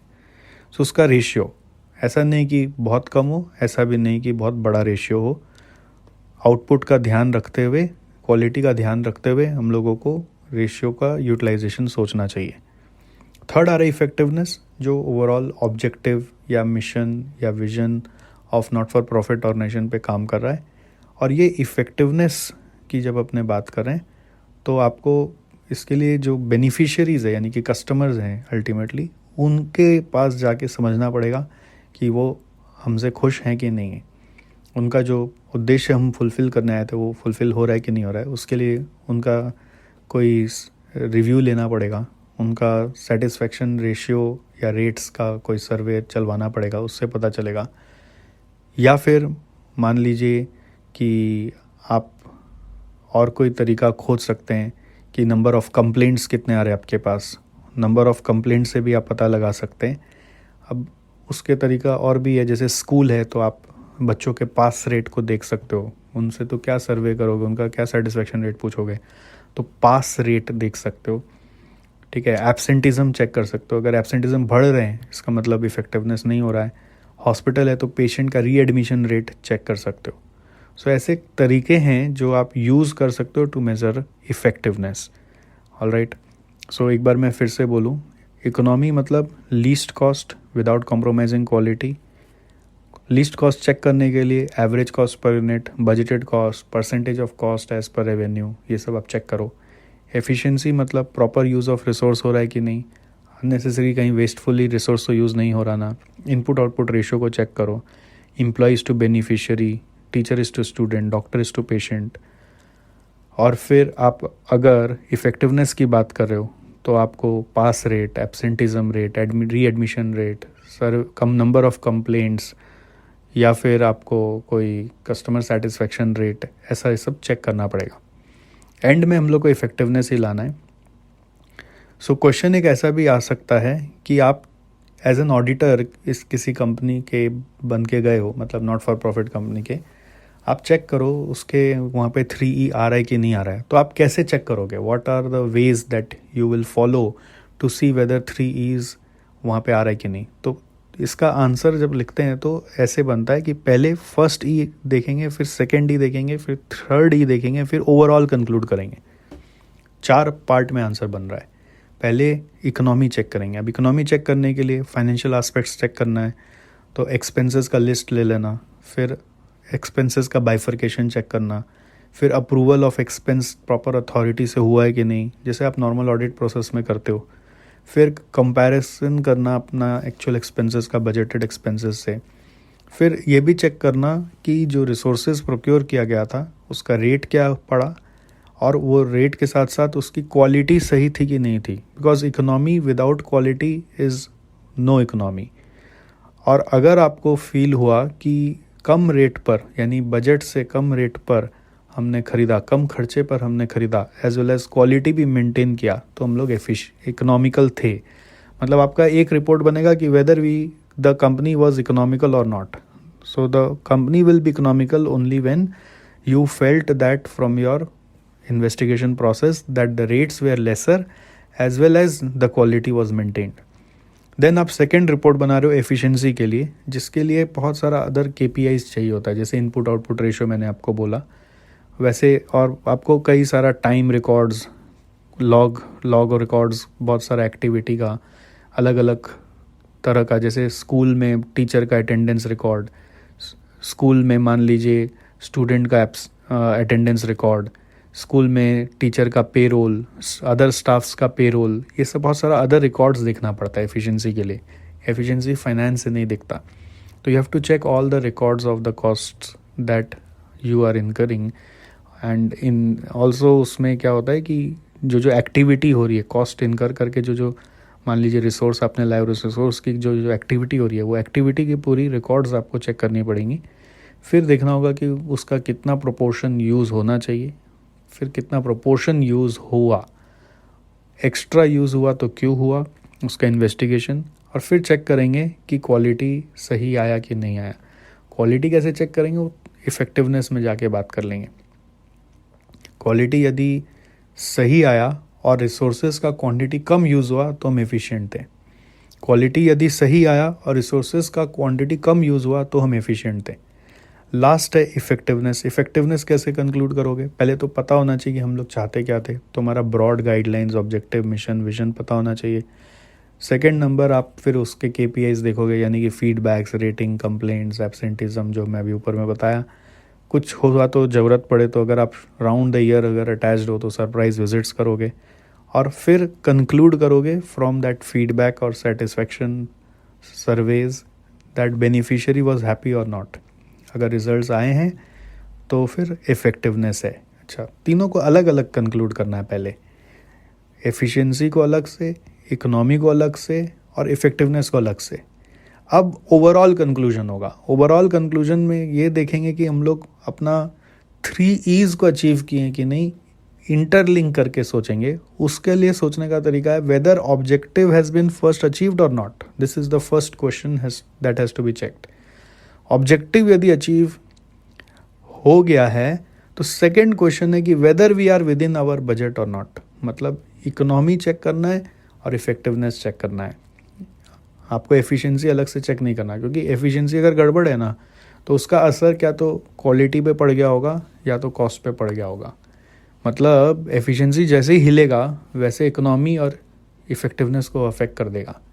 सो आप चेक खाली इफ़ेक्टिवनेस को करो कि whether objective has been achieved और नॉट. और सेकेंड आप चेक करो कि आपका जो एक्चुअल है वो बजट के अंदर है कि नहीं है. अगर दोनों में यस आ गया तो आप इकोनॉमिक भी थे, आप एफिशिएंट भी थे, आप इफ़ेक्टिव भी थे. हम कंक्लूड कर देंगे कि आपका 3E अचीव हो गया. अगर कहीं पर भी ना आ गया, कोई में भी ना आ गया, तो आपको ऑल्टरनेट तरीका खोजना पड़ेगा to do the work. You have to suggest some alternative ways of doing the work. अगर कहीं पर भी ना आ गया, मतलब अगर आप बजट एक्सीड करके, वैसे बोलते हैं इफ़ेक्टिवनेस पा सकते हो, तो बजट एक्सीड करने में बुराई नहीं है, बट फिर भी कॉस्ट रिडक्शन सीख करना चाहिए. अगर आप बजट एक्सीड करके भी इफ़ेक्टिवनेस नहीं पा रहे हो तो फिर हम लोग बोलेंगे आपको अल्टरनेट तरीका खोजना चाहिए. एक बार मैं फिर से बोल रहा हूँ. आप सोचो, एक ट्री डायग्राम बनाया मैंने, बीच में लिखा whether objective has been achieved एक क्वेश्चन मार्क, उसके नीचे लिखा whether we are within the budget question mark. अब 2 सिचुएशन निकाला. पहला सिचुएशन इफ़ेक्टिवनेस अचीव भी हुआ है और बजट के अंदर काम हुआ है. इफ़ेक्टिवनेस अचीव्ड एंड बजट के अंदर काम हुआ है. दोनों में यस आया है तो कंक्लूड करना है कि we have done the best. अब दूसरा केस हो सकता है कि इफ़ेक्टिवनेस अचीव हुआ है बट बजट थोड़ा सा क्रॉस हो गया है. इफ़ेक्टिवनेस अचीव हुआ है बट बजट क्रॉस हो गया है, तो भी सही है, तो भी हम लोग बोलेंगे हमारा उद्देश्य तो अचीव हुआ, चलो अच्छा है, बट फ्यूचर में ये सेम काम करने के लिए कॉस्ट इम्प्रूवमेंट करेंगे. थर्ड केस है कि इफ़ेक्टिवनेस ही नहीं आया है. थर्ड केस क्या है, इफ़ेक्टिवनेस ही नहीं आया है और बजट को तो छोड़ दीजिए, इफ़ेक्टिवनेस ही यदि नहीं आया तो alternate veg of doing the work खोजना पड़ेगा. कितना केस बन गया, 3 केस बन गया. एक केस बन गया effectiveness achieved and budget achieved, effectiveness achieved and budget achieved. दूसरा केस बन गया इफ़ेक्टिवनेस नॉट अचीव्ड और इफ़ेक्टिवनेस नॉट अचीव्ड और बजट को गोली मार दीजिए. फिर इफ़ेक्टिवनेस ही नहीं आया तो फिर बजट का क्या करना है, तो फिर आपको ऑल्टरनेट सोल्यूशन खोजना है. तीसरा केस क्या हो गया, effectiveness achieve but budget not achieved, तो भी ठीक है, तो फिर बजट अचीव नहीं हुआ तो कॉस्ट इम्प्रूवमेंट सीख करेंगे. ठीक है, तो ये हुआ आपका value for money framework. Alright, next आ रहा है adapted balance score card approach. ये आपका जो अप्रोच है वो you can say balance score card से ही रिलेटेड है, बट थोड़ा सा मॉडिफाई किया हुआ है। Adapted balance score card approach NGOs के लिए बनाया गया है, मतलब नॉट फॉर प्रॉफिट के लिए बनाया गया है, जिसमें पहले वाला बैलेंस स्कोर कार्ड में अपने बोलते थे कि मोस्ट इम्पॉर्टेंट पर्सपेक्टिव था फाइनेंस, बट यहाँ पे तो फाइनेंस का भी मोस्ट इम्पॉर्टेंट है ही नहीं। यहाँ पे मोस्ट इम्पॉर्टेंट हो गया बेनिफिशियरी, यानी कि कस्टमर। कस्टमर मीन्स बेनिफिशियरीज, उनका सेटिस्फैक्शन और उनका इंटरेस्ट ही सबसे मोस्ट इम्पॉर्टेंट हो जाता है। कभी किसी एनजीओ को बोलोगे जाके फ़ंड रेज़ करो, तो जिससे भी फ़ंड रेज़ करेंगे तो पूछेगा ना क्या चीज़ के लिए, कहाँ पे खर्च करोगे, वो ऑब्जेक्टिव, वो बेनिफिशियरी डिफ़ाइन करना पड़ता है। इसलिए पहला कस्टमर पर्सपेक्टिव है, उसके हिसाब से फिर फंड रेज होगा। नॉर्मल बैलेंस स्कोर कार्ड में हम लोग क्या करते हैं कि पहले फाइनेंस है, फिर फाइनेंस के हिसाब से अपने सोचते हैं कि बाकी में कस्टमर सेटिस्फेक्शन के लिए कितना खर्चा करेंगे। बट यहाँ पर क्या सोच रहे हैं, पहले कस्टमर है, पहले बेनिफिशियरी है, और उसके हिसाब से कितना फाइनेंस रेज करना है, उसके बाद किस तरह का इंटरनल प्रोसेस सेट करना है। नॉर्मली अपने इंटरनल बिजनेस प्रोसेस बोलते हैं, यहाँ पे वर्ड इंटरनल प्रोसेस ज़्यादा सूट करता है then internal business process, because यहाँ कोई बिजनेस नहीं कर रहे हैं। तो कैसा इंटरनल प्रोसेस सेट करना है, और लास्टली लर्निंग एंड ग्रोथ क्या करना है या इनोवेशन क्या लाना है। सो पर्सपेक्टिव 4 नाम वही है, बस ऑर्डर चेंज किया। पर्सपेक्टिव के 4 नाम वही है, ऑर्डर में आ गया पहला कस्टमर, दूसरा हो गया फाइनेंस, तीसरा हो गया इंटरनल प्रोसेस, चौथा हो गया लर्निंग एंड ग्रोथ पर्सपेक्टिव। अब हर एक का फिर केपीआई होगा। केपीआई समझने के लिए कस्टमर पर्सपेक्टिव मतलब वही बेनिफिशियरी सेटिस्फैक्शन के ऊपर काम करोगे। फाइनेंशियल मतलब आप ये देखोगे कितना फ़ंड आया, कितना फ़ंड यूज़ हो रहा है, कितना फ़ंड कहाँ पे यूज़ हो रहा है, यूटिलाइजेशन ऑफ फंड कैसे हो रहा है। ओके, और इंटरनल प्रोसेस में आप ये सोचोगे कि वे ऑफ वर्किंग क्या होगा, कितना दिन में एक प्रोजेक्ट कंप्लीट हो रहा है, ठीक है, प्रोजेक्ट में कितने रिसोर्सेज हम लोग यूज़ कर रहे हैं, उनकी एफिशिएंसी क्या है, रिसोर्सेज की एफिशिएंसी क्या है, ये सब इंटरनल प्रोसेस में आ जाएगा। जैसे अगर आप वैल्यू फॉर मनी फ्रेमवर्क से लिंक करोगे तो इकोनॉमी का जो पढ़ा था वो सब फाइनेंशियल में चला जाएगा, इकोनॉमी का जो भी पढ़ा था वो सब फाइनेंशियल में चला जाएगा, एफिशिएंसी का जो भी पढ़ा था वो सब आपका इंटरनल प्रोसेस में चला जाएगा, ठीक है, और इफ़ेक्टिवनेस का जो भी पढ़ा था वो कस्टमर पर्सपेक्टिव में चला जाएगा, इफ़ेक्टिवनेस का जो भी पढ़ा था वो कस्टमर पर्सपेक्टिव में चला जाएगा। बस एक नया यहाँ पे आ गया इनोवेशन एंड लर्निंग पर्सपेक्टिव या लर्निंग एंड ग्रोथ पर्सपेक्टिव, जिसमें आप अपनी कैपेबिलिटीज़ को एनहांस कर रहे हो, कैपेबिलिटीज़ को एनहांस करो, जिसके बारे में अपना वैल्यू फॉर मनी फ्रेमवर्क ऐसा नहीं बोलता था। बट अपनी कैपेबिलिटी को एनहांस करने से क्या होता है, एफिशिएंसी ही बढ़ती है अल्टीमेटली, और इफ़ेक्टिवनेस भी बढ़ता है। इफ़िशिएंसी और इफ़ेक्टिवनेस दोनों को बढ़ा सकता है। तो जिसमें आप अपने वॉलंटियर्स को कोई टेक्नोलॉजी प्रोवाइड कर रहे हो, या फिर इंटरनली कोई इंफ्रास्ट्रक्चर यूज़ कर रहे हो, कोई culture system rules regulation design कर रहे हो, this are all to be covered in adapted balance score card. इसके ऊपर अभी तक कोई क्वेश्चन नहीं आया एग्ज़ाम में, लेट्स बी प्रिपेयर्ड। बस याद रखिएगा पहले कस्टमर लिखना है। नॉर्मल बैलेंस स्कोर कार्ड में पहले फाइनेंस लिखते हैं, इसमें पहले कस्टमर के हिसाब से बाकी 3 है, और नॉर्मल बैलेंस स्कोर कार्ड में फाइनेंस पहले होता है, उसके हिसाब से बाकी 3 होता है। एक बार जस्ट रिकॉल करा दूँ, नॉर्मल बैलेंस स्कोर कार्ड में फाइनेंस सबसे पहले बोलते हैं, क्योंकि फाइनेंस ही सोल मोटो है, और फाइनेंस के हिसाब से बाकी 3 में काम करना है। और बाकी 3 में जब अपने काम करने जा रहे हैं तो ये सोच रहे हैं कि पहले कस्टमर को क्या चाहिए, और उसको कस्टमर का जो रिक्वायरमेंट है उसको फुलफ़िल करने के लिए इंटरनल बिजनेस प्रोसेस में क्या क्या चेंजेस करना पड़ेगा, और वो चेंजेस को सस्टेन करने के लिए हमें क्या क्या लर्निंग एंड ग्रोथ इनिशिएटिव्स लेने पड़ेंगे, वरना हमारी कैपेबिलिटी नहीं बढ़ेगी वो चेंजेस को ला पाने के लिए। तो ये था नॉर्मल बैलेंस स्कोर कार्ड, और ये अडेप्टेड बैलेंस स्कोर कार्ड में भी बातें वही हैं, बस कस्टमर को ऊपर कर दो और फाइनेंस, इंटरनल प्रोसेस और लर्निंग को नीचे कर दो, ठीक है। नेक्स्ट टॉपिक आ रहा है triple bottom line. Triple bottom line एक रिपोर्टिंग फ्रेमवर्क है जो आजकल कंपनियां यूज़ करने लगी हैं to report in their annual report, to make their stake holders understand that they are going beyond the persuasion of profit. खाली प्रॉफिट के पीछे भागने वाला कंपनी कभी कभी ऐसा लगता है कि वो बहुत ज़्यादा शॉर्ट टर्म सोच रहा है, तो सस्टेनेबिलिटी इंश्योर करने के लिए प्रॉफिट के बियॉन्ड सोचना पड़ता है। Profit is a single bottom line framework. Now triple bottom line is saying that you should consider people and planet also. So there are three things: people, planet and profit in triple bottom line. It's also called as 3P model. People को हम लोग social बोल सकते हैं, planet को हम लोग environmental बोल सकते हैं, प्रॉफिट मतलब इकोनॉमिक है. When we are talking about planet, there are some keywords: air, water, waste, land. When we are talking about people, that is social, there are some keywords like corporate governance, safety, ethics, health, employee education. And when we are talking about profit, we have financials, cash flows, liquidity, capital structure, profitability. आपको एक question पूछा जा सकता है कि differentiate करो traditional accounting framework और triple bottom line में. तो डिफरेंस क्या क्या है कि ट्रेडिशनल सिंगल बॉटम लाइन है, ट्रिपल बॉटम लाइन तीन चीज़ को कवर कर रहा है. ट्रेडिशनल में शेयर होल्डर फोकस्ड है, यहाँ पे सारे स्टेक होल्डर्स पे फोकस किया हुआ है. ट्रेडिशनल में actual cost of doing business को रिपोर्ट कर रहे हैं, ट्रिपल बॉटम लाइन में ट्रू कॉस्ट को रिपोर्ट कर रहे हैं.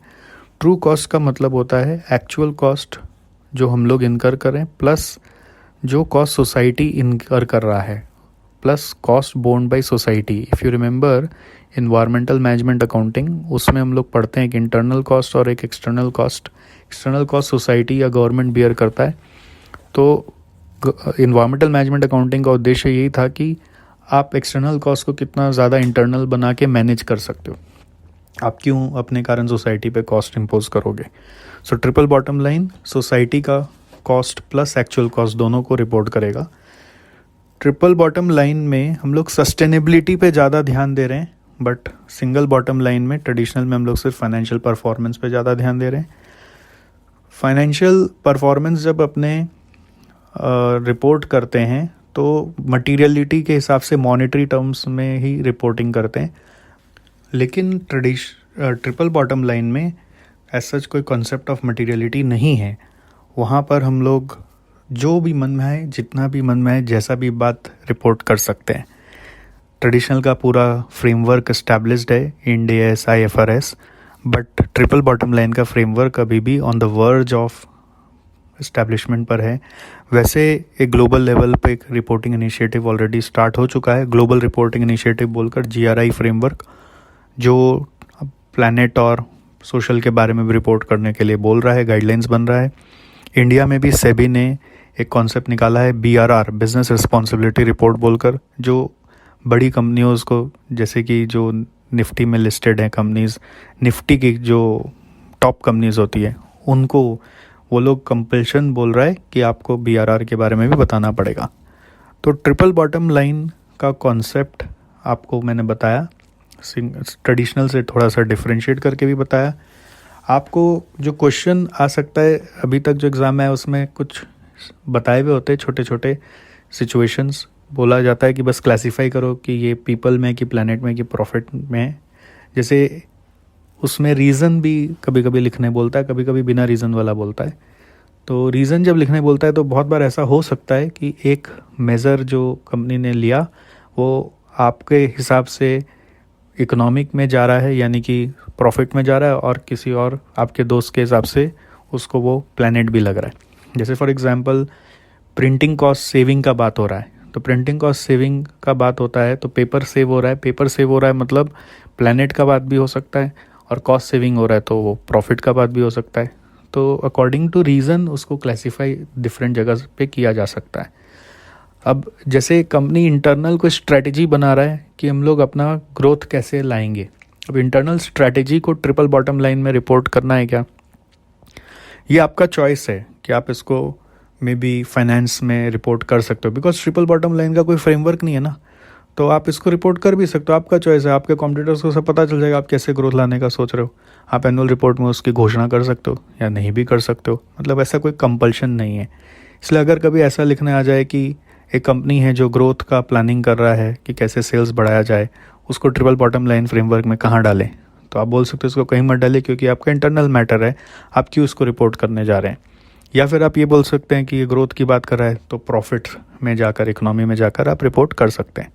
दूसरा तरह का क्वेश्चन इसमें ऐसा भी होता है जिसमें आपको बोलेगा कि ये कंपनी है जो ट्रेडिशनल बॉटम लाइन पे ही चल रहा है, उसको ट्रिपल बॉटम लाइन पे जाने के लिए थोड़ा सा मोटिवेट करिए और उसका फ़ायदा बताइए ट्रिपल बॉटम लाइन का क्या क्या है in comparison with traditional.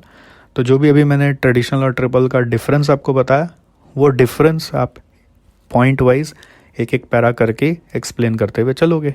Alright, इसको वापस सुन लीजिएगा, डिफरेंस याद होना चाहिए. Thank you. I am CA Satish Jalan and this is a podcast for CA Final SCMP. To score in SCMP, now you need to remember its theories more specifically than just understanding it in a general way. By listening to this podcast, you can revise the concepts on the go as many times as you can.